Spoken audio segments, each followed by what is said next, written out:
আউলিয়া কেরাম বলে নাই তোমরা কোনো মাজারে যায় সেজদা করো, কোনো অথেন্টিক দলিল দ্বারা নাই। এখন মানুষ যায় যদি কদম বুসি করে, কোন দেওয়াল বুসি করে, উলামায়ে কেরাম কথার লোকে শিরিক শিরিক শিরিক বলে। কিন্তু এই শিরিকটা যারা একবার উম্মতে মুহাম্মদী হবে তারা আবার মূর্তি পূজায় ফিরি যাবে না, শিরিক পূজায় ফিরি যাবে না।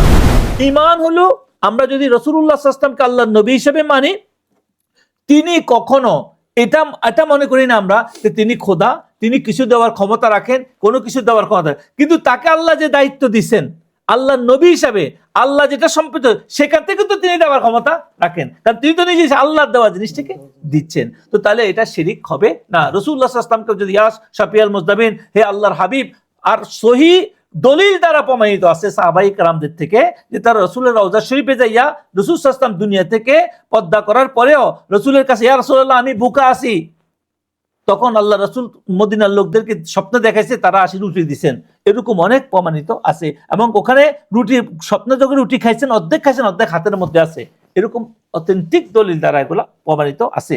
আমরা মুক্তাসার করার জন্য বলতেছি, তাহলে আউলিয়া আল্লাহদের উসিলায় যদি আমরা চাই, কোনো মাজারে আল্লাহর ওলি আছে, কোনো ব্যক্তি আছে, তাদের উসিলায় যদি তালাশ করা হয়, ওয়াবতাগু ইলাইহিল ওয়াসিলাতে যদি আসা হয় যে এদের উসিলায় আমরা কি চাচ্ছি, এদেরকে কখনো খোদা মানুষ, আউলিয়া আল্লাহ বলতেছে, আল্লাহর ওলি, আল্লাহর ফ্যান, আল্লাহর ফ্যান হওয়ার পরে এই লোক শিরিক থেকে মুক্ত হয়ে গেছে, এই লোক আর কখনো শিরিকের মধ্যে নাই। এখন আসে শিরিক, যদি আমরা কিছু কিছু ক্ষেত্রে আমরা অনেক মানুষ মনে করে যে আমরা কোন আহলে সুন্নাত ওয়াল জামাতের বুজুর্গানে দিন আউলিয়া কেরাম বলে নাই তোমরা কোনো মাজারে যায় সেজদা করো, কোনো অথেন্টিক দলিল দ্বারা নাই। এখন মানুষ যায় যদি কদম বুসি করে, কোন দেওয়াল বুসি করে, সেটা কখনো সেজদা হওয়ার জন্য কিছু কন্ডিশন আছে, সেজদা হওয়ার জন্য কন্ডিশন আছে।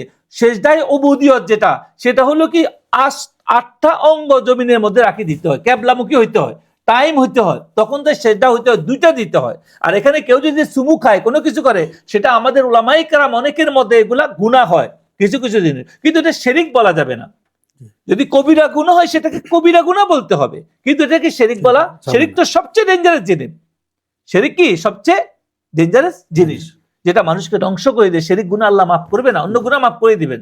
তাহলে আমি একটা লোকের বিরুদ্ধে যখন ব্লেম করব, অভিযোগ করবো এই লোকটা শিরিককারী, তো এটা যদি সত্যিকার অর্থে শিরিক নয় গুনাহ হয়, তাহলে আমি একটা লোকের মিথ্যা ব্লেম করলাম, মিথ্যা অভিযোগ করলাম। এই জন্য আমি আজকে উলামায়ে কেরাম কথার লোকে শিরিক শিরিক শিরিক বলে, কিন্তু এই শিরিকটা জানতে হবে। এরপর আসেন আমরা যেটা নিয়ে আজকে আলোচনা করব, একটা হাদিস, এটা একটা মশহুর হাদিস। সেই হাদিসটা হলো ইমাম বুখারী রাহমাতুল্লাহ আলাইহি এবং ইমাম মুসলিম রাহমাতুল্লাহ আলাইহি এটাকে তাদের কিতাবের মধ্যে আনছেন। এই হাদিসটা অনেক মশহুর হওয়ার কারণে আমরা আজকে এই হাদিসটাকে নিয়ে আলোচনা করব। এখন যারা আমাদের সাথে এখানে শুনবেন, এখানে উকবা ইবনে আমের রাদিয়াল্লাহু তাআলা আন্নান নবী সাল্লাল্লাহু আলাইহি ওয়াসাল্লাম, হযরতে উকবা ইবনে আমের রাদিয়াল্লাহু তাআলা থেকে হাদিসটা বর্ণিত আছেন। এটা লম্বা হাদিস, আমরা আমাদের সময় বাঁচানোর জন্য আমরা এটাকে ছোট করে পড়তেছি। এই হযরতে উকবা রাদিয়াল্লাহু তাআলা যে হাদিসটা কে নিছে, হযরত ইমাম বুখারী রাহমাতুল্লাহ আলাইহি নিছে, ইমাম মুসলিম নিছে, অন্যান্য হাদিস আছে। আমরা মশহুর হাদিসগুলা থেকে বলতেছি। বুখারী শরীফের হাদিস হলো দুইটা, একটা হলো যে 1346 আর একটা হলো 3596 নম্বর হাদিস, আর আরেকটা হলো সহিহ মুসলিম হাদিস নম্বর হলো 2296 হাদিসটা। এখানে কি বলছে, হযরত উকবা ইবনে আমের রাদিয়াল্লাহু তাআলা আনহু থেকে তিনি বলতেছেন, নবী করিম সাল্লাল্লাহু আলাইহি ওয়াসাল্লাম খারাজা ইয়াওমান ফাসাল্লা আলা আহলি উহুদিন সালাতাহু আলাল মাইয়িত, বলতেছে একদিন রাসূলুল্লাহ সাল্লাল্লাহু আলাইহি সাল্লাম তিনি ঘর থেকে বাইর হইলেন এবং তিনি উহুদ যুদ্ধের শহীদদের জানাজার নামাজের মতো দোয়া পড়লেন। মানে দোয়া করতেছেন আল্লাহর কাছে, উহুদ যুদ্ধে যেরকম যারা শহীদ হয়েছে তাদের জন্য যেরকম দোয়া করছেন, যারা উহুদ যুদ্ধে যারা শহীদ হয়েছে তাদের জন্য। এরপরে তিনি কি করলেন, এরপরে সুম্মান সারাফা ইলাল মিম্বারে, এরপরে তিনি মিম্বরের মধ্যে আরোহণ করলেন, মিম্বরে আরোহণ করে ভাষণ দেওয়া শুরু করলেন। এখানে তিনি ভাষণ দিয়ে কি বলতেছিলেন, সেখানে ভাষণ দিলেন এবং বললেন যে ইনি সেখানে এসে বললেন, আমি তোমাদের যে অগ্রগামী এবং আমি তোমাদের আগে, এবং তোমাদের আগে কি হবে আর তোমাদের উপর আমি সাক্ষী থাকবো। কখন? আল্লাহর দরবারে যখন যাবে তখন কি করে আমি সাক্ষী থাকবো। তখন রাসূলুল্লাহ সাল্লাল্লাহু আলাইহি সাল্লাম বলতেছেন ওয়াল্লাহি, সুবহানাল্লাহ, আল্লাহ রাসূল কসম দিয়ে বলতেছেন, কসম করে বলতেছেন ওয়াল্লাহি, যে আমি আল্লাহর কসম দিয়ে বলতেছি, আমি তোমাদের ব্যাপারে যে এই ভয় করি না যে লা আনজুরু ইলাল খাউদিল আন ওয়া ইন্নী উতিসু মাফাতিহা খাজাইনিল আরদি আও মাফাতিয়াল আরদি। এখানে হাদিসটা লম্বা আছে, আমি ইয়া করে বলতেছে আমি কসম দিয়া বলতেছি যে আল্লাহ রাসূল সাল্লাল্লাহু আলাইহি ওয়াসাল্লাম বলতেছে আমার কাছে আল্লাহর কসম আমি এই মুহূর্তে আমার হাউজে কাউসার দেখতে পাচ্ছি। সুবহানাল্লাহ। হাউজে কাউসার দেখতেছে, রাসূল নিজে বলতেছেন। তো হাউজে কাউসার কখন কিয়ামতের কথা বলে, আর রাসূল কসমে বুখারী মুসলিম মধ্যে আসতেছে রাসূল মিম্বরে বসে বলতেছে আমি তোমাদেরকে অগ্রগামী এবং তোমাদের সাক্ষী থাকবো, আমি এই মুহূর্তে আল্লাহর কসম দিয়ে বলতেছে আমি হাউজে কাউসার দেখতে পাচ্ছি, এবং আমাকে জমিনের সমস্ত ধন ভান্ডার আল্লাহ পাক দিবেন। আল্লাহ কি করেছেন, জমিনের উতিতু মাফাতিয়া খাজাইনুল আরদি, বলতেছে জমিনের যত রকমের খাজানা আছে, ধন ভান্ডার আছে, সবকিছু কি দিছে আল্লাহ পাক আমার হাতে দিয়ে দিছেন, আল্লাহ পাক দান করে দিছেন। ও মাফাতিল আরদি বলতেছে সবকিছু দান করে দিছেন আল্লাহ। সুবহানাল্লাহ, সুবহানাল্লাহ। এরপরে বলেছে আল্লাহর কসম আমি তোমাদের ব্যাপারে ইন্নী ওয়াল্লাহি, আবার কইতেছে ওয়াল্লাহি মা আখাফু আলাইকুম আন তুশরিকু বাদি, আমি তোমাদের জন্য এই ভয় পাইতেছি না যে তোমরা আমার পথে শিরিক করবে, আমি তোমাদের জন্য এই ভয় পাই না। কে বলতেছে এই কথা? রাসূলুল্লাহ। যারা রাসূল সাল্লাল্লাহু আলাইহি ওয়াসাল্লামের উপর ঈমান আনবে, রাসূলের উম্মত হবে, আল্লাহ রাসূল কসম খাইয়ে বলতেছেন যে আমি তোমাদের ব্যাপারে এই ভয় পাই না যে তোমরা আমার পরে তোমরা কি করবা, শিরিক করবা। তো রাসূল আবার বলতেছে তাহলে তিনি কি পান, ওয়ালাকিন আখাফু আলাইকুম, বলতেছে আমি এই জন্য ভয় পাইতেছি তোমাদের ব্যাপারে কি, ওয়ালাকিন আখাফু আলাইকুম আন তানাফাসু ফিহা, বলতেছে তোমরা একে অপরের সাথে প্রতিযোগিতায় হানাহানিতে লিপ্ত হবা। আজকে যা জমাতে হইতাছে মারামারি, হানাহানি, যুদ্ধ। তো এখন আমরা এই হাদিসটা কেন আনছি আজকে, এই জন্য আসছি যে যারা বলে আল্লাহ রাসূল নিজে বলতেছে যারা আমার উপর ঈমান আনবে, আমার উপর বিশ্বাস করবে, সেখানে কি আছে, সেখানে যে ওয়া ইন্নী ওয়াল্লাহি মা আখাফু আলাইকুম আন তুশরিকু বাদি, আমার পরে তোমরা শিরিক করবে এই ব্যাপারে আমি কোনো ভয় পাই না। কে বলতেছে? রাসূল। তার মানে কি যারা রাসূল সাল্লাল্লাহু আলাইহি ওয়াসাল্লামের উম্মত, আমরা রাসূলের উম্মত হব, তাদেরকে শিরিকের ব্যাপারে উম্মতে মুহাম্মাদী সাল্লাল্লাহু আলাইহি সাল্লামকে আল্লাহ রাসূলে এ দিয়ে গেছে যে তোমরা, কিন্তু তোমরা নিজেদের মধ্যে কি করবা। কিন্তু আমরা এর আগে বলছি বহু রকমের শিরিক আছে, এটা শিরকি জাত। এখন আসি ইমামরা কি বলছে এই ব্যাপারে, এটা আমাদের কথা না, আমাদের দলিল ভিত্তিক এগুলো আলোচনা করি। এখন আমাদের যে সমস্ত উলামায়ে কেরাম মুহাদ্দিসিন যারা এই ব্যাপারে কি বলছে এই হাদিসটার ব্যাপারে, খালি আমাদের মতো করে বললে তো হবে না। এখানে আসেন সামগ্রিক আমি ভয় করি না যে তোমরা শিরকে লিপ্ত হবে, এই ব্যাপারে উলামায়ে কেরাম বলতেছেন যে এর অর্থ এই নয় যে উম্মত বিভিন্ন রকমের শিরকে লিপ্ত হবে না, কোন ধরনের লিপ্ত হবে, যে এর অর্থ হলো সামগ্রিকভাবে গোটা মুসলিম জাতি, সমগ্র মুসলিম জাতি যে যারা আল্লাহ রাসূলকে বিশ্বাস করবে তাদেরকে কখনো কোন উলামায়ে কেরাম বলতেছেন, ওদের উলামায়ে বলতেছেন যে মূর্তি পূজায় ফিরে যাবে না, তারা কি করবে না, শিরিক পূজা যদি মূর্তি পূজা সেটাই ফিরে যাবে না। আর ইসলাম থেকে মূর্তি পূজা চিরতরে বিলুপ্ত হয়ে গেছে।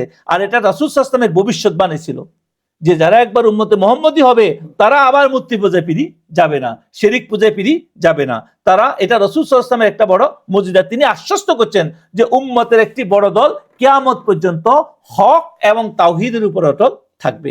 এটা হলো একটা গ্রন্থ। এখন এই হাদিসের শেষ অংশ আখাফু আলাইকুম আন তানফাসু ফিহা, যে তোমরা যে দুনিয়ার প্রতিযোগিতায় লিপ্ত হবে, এটা কি বর্তমান সময়ের দিকে আমরা একটু তাকাই, এই হাদিসটার উপর আমরা আরেকটু আলোচনা করি। এখানে যে আলোচনাটা হলো এরকম করি যে এখানে হযরত উলামায়ে কেরাম কি বলছে হাদিসের উপরে। উলামায়ে কেরাম বলতেছে আমাদের যারা মুহাদ্দিসিন, আমাদের যারা বড় বড় ইমাম নববী রাহমাতুল্লাহ আলাইহি যারা এই সমস্ত বিষয় আলোচনা করছেন, সেখানে যে আমরা বর্তমানে তানাফুসের অর্থ হলো দুনিয়ার সম্পদ, ক্ষমতা, তারপরে পদের মোহ, নাম কাম, এই সমস্ত হিংসা করা, একে অপরের উপর শ্রেষ্ঠত্ব জাহির করা, যেটা আল্লাহ রাসূল ব্যবহার করছে যে তোমরা আমি ভয় করি তোমরা দুনিয়া নিয়ে প্রতিযোগিতা। এটা শব্দের অর্থ হলো কি, এটা আমাদের সবচেয়ে বড় ভীতিতে আছি বর্তমান উম্মত। আজকে এক আলেম আরেক আলেমকে বলতেছি তুই মুশরিক, তুই কাফের, আমরা একে অপরকে ইয়া করতেছি। তো সেখানে আমাদের যারা ফতুয়াবাদী করার সুযোগ এখান থেকে তারা সবাই পাইছে, এই হাদিসটা ব্যবহার করি।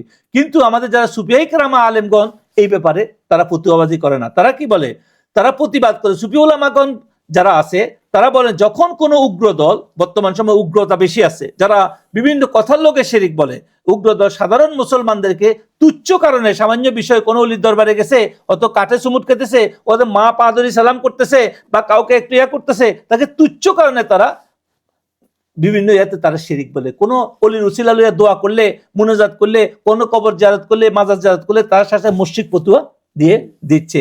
এই জন্য এই হাদিসটি তাদের জন্য একটা কি চপটাঘাত বলা হয়, থাপ্পড় আল্লাহ রাসূলের পক্ষ থেকে, যে কথায় কথায় ফতুয়াবাদী করা। এই হাদিস দ্বারা তোদের এই ফতুয়া শেষ হয়ে গেছে। মাজার জিয়ারত করছে, কবর জিয়ারত করতে গেছে, কোনো কারণে উসিলা তালাশ করছে, কোনো কিছু করছে, সাথে সাথে সে উসিলা তো আল্লাহই বলছে ধরার জন্য। তো এই জন্য ওনারা বলতেছেন এখানে তাদের জন্য, কারণ স্বয়ং নবীজি সাল্লাল্লাহু আলাইহি ওয়াসাল্লাম তার উম্মতকে সামগ্রিকভাবে শিরিকে লিপ্ত হওয়ার ভয় পাননি।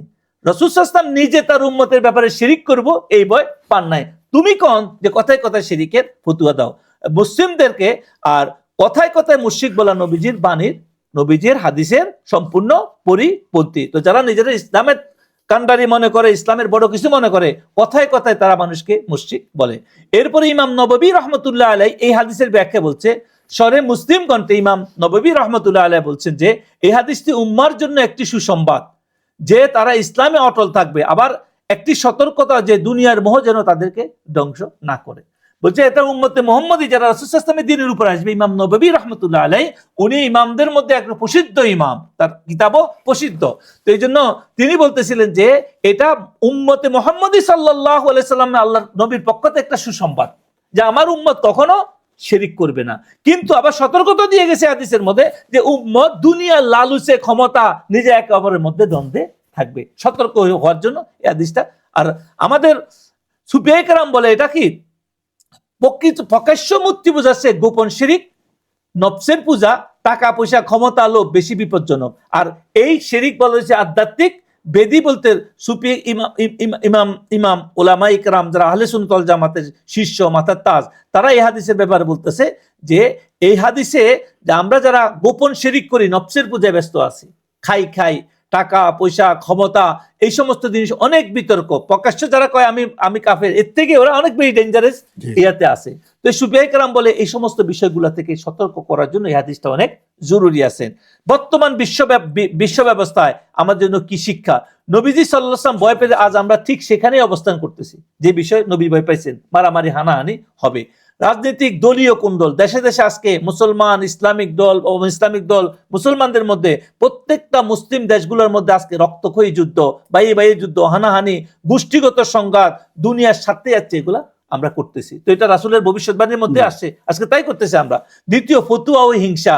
বর্তমানে ধর্মকে ব্যবহার করে আমরা একে অপরকে হানাফি, সালাফি, সুফি, ওহাবি বিভিন্ন তর্কে আমরা আজকে আমাদের মুসলমানদের মধ্যে কত গ্রুপে বিভক্ত হয়েছি, অনেক বিরোধ তর্কে পরিণত হয়েছি, যা মূলত তানা আপুস, যেটা রাসূল দুনিয়াবি আহমিকা স্বরূপ। কারণ এটা অনেক মারাত্মক জিনিস, যে এটার দ্বারা আমরা আজকে আমাদের ইসলামকে কোথায় নিয়ে গেছি। আজকে যারা আমাদের সন্তান, যুবক সমাজে তারা বড় হইতেছে, আমাদের মধ্যে একে অপরকে ঘৃণা শিখতেছে, কিন্তু প্রকৃত অর্থ সেটা না বলার কারণে একজনকে ফতুয়া দিয়েছে, সে শিরিক করে, এখন ওর কাছ থেকে মানুষ দূরে রাখতেছে।